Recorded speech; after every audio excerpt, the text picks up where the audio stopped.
Hey, what's up folks at home? Welcome back to the channel. Today we are going to talk about summer bass fishing, how to catch them, where to go, what to throw. We're simplifying everything for you. Let's dive in. Summer bass fishing simplified right here.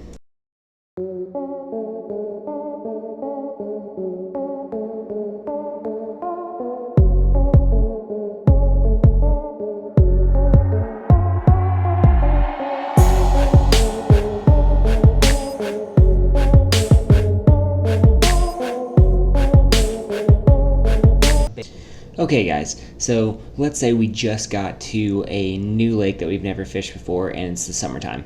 What you want to begin to think about here is when you get there first thing in the morning, you want to target active fish. Now, you target active fish by doing a number of things. One, you want to look for schooling fish. That's a given. Any lake you go to in the summer is going to have schooling fish. You want to check those visuals. Are you seeing birds? Are you seeing fish busting on the surface? Those are what you want to target. Two, you want to use your visual cues here like Caden and Rob did.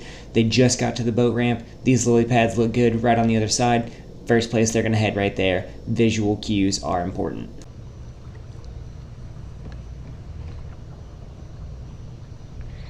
You see him?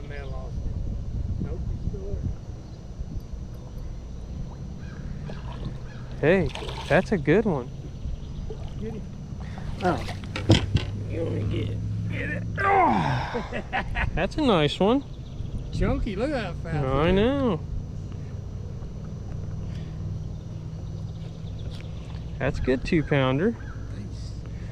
Solid. Fat he is. Been eating good, hasn't he?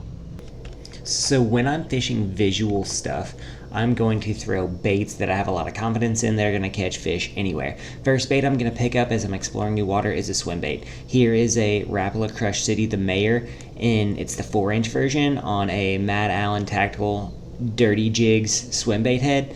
Literally 3/8 ounce head, 4-inch swim bait. I'm going to chuck this bait at any schooling fish I see in open water on flats as I'm exploring. A lot of times this simple bait right here is going to catch a lot of fish for you as you're exploring water and figuring out kind of where the fish are.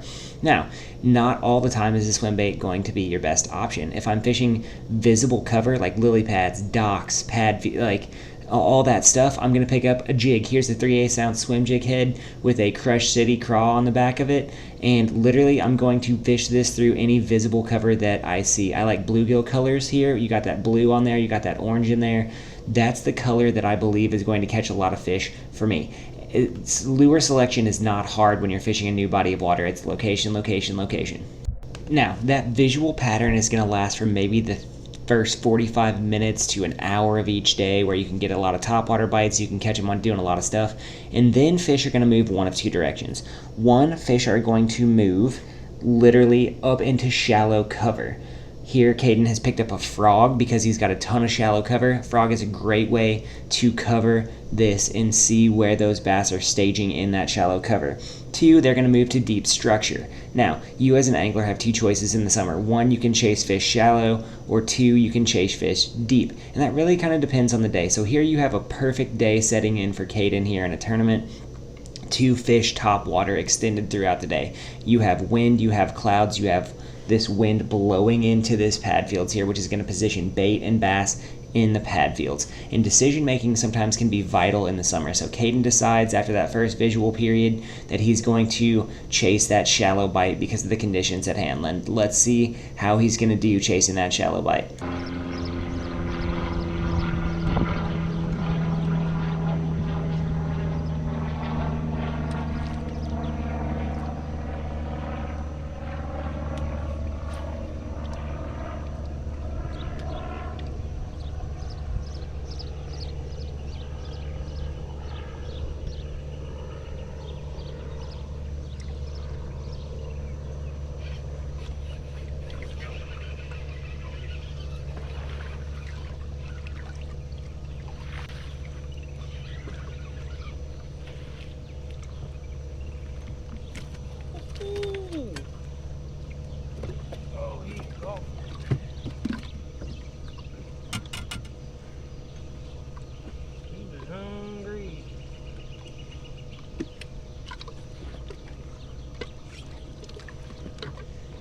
thing literally looks like he's almost dead.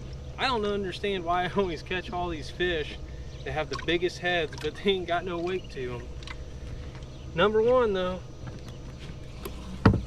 Now, when you're fishing shallow cover, the thing you want to consider are angles. A lot of times when you are fishing these, the angle in which you are attacking shallow cover will matter because fish are positioning in a certain way. Don't just go down a bank, throw a frog one way at the cover and then move on. Here, Caden has seen and caught a couple fish out of this mat, so now he's changed his angle after he stopped getting bites. Let's see if he can pick up more fish because of this angle change. Now, patience sometimes can be key in fishing the shallow bite and the topwater bite, and changing your angles can be drastically important to your success. Got him.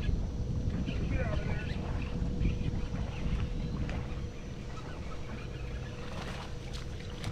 That's the one I needed. Yeah, this is the one I missed earlier. Yes. Oh, yes. That's what we're talking about, baby. Yeah.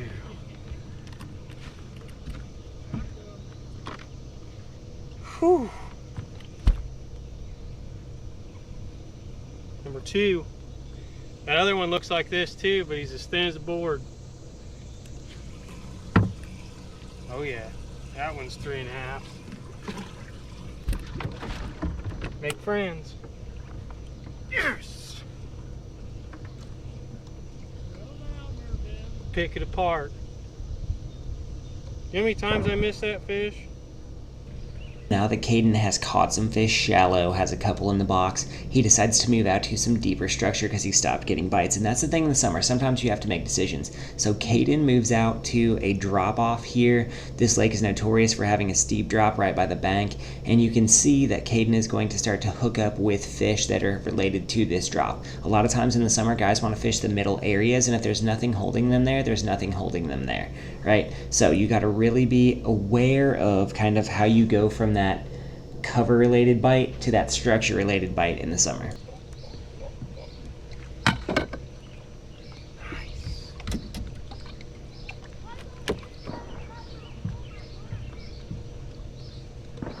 There's another good one.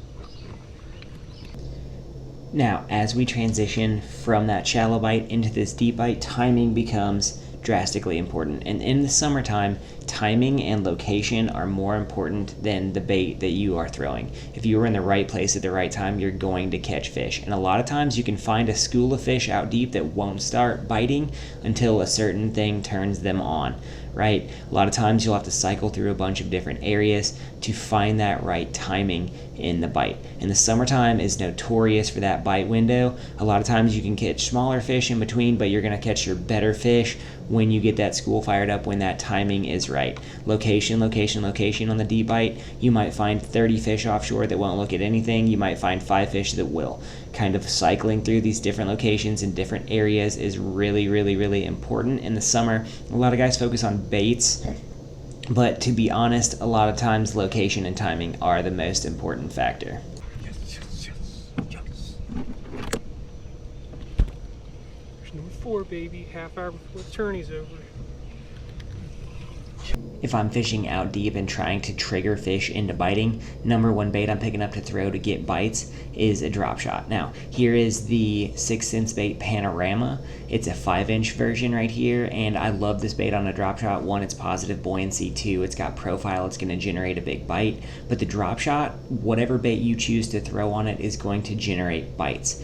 Now, is it the best and only way to fish deep? No, it's not. Are there a lot of different options to fish deep? Yes, absolutely there is. I just pick up the drop shot because I have confidence in generating bites with that bait. Behind the drop shot, my second favorite thing to throw this time of the year is the ribbon-tailed worm. On deep structure, the ribbon-tailed worm really has no equal, in my opinion. This is a classic bait that I grew up throwing. The 7-inch culprit worm right here is just an amazing bait. It has a ton of different colors, a ton of different things to throw.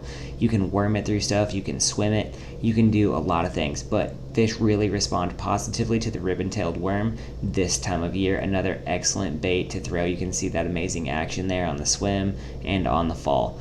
It just is a bait that I believe in that generates bites for me. Here's my favorite color.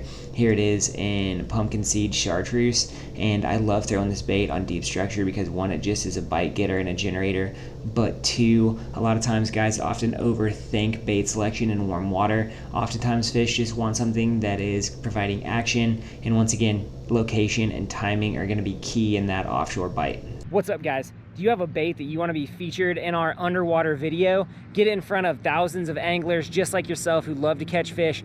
Shoot us a DMs, send us an email, all of our contacts there, follow us on our socials, all linked in bio guys. Hit us up with some sweet baits to film underwater.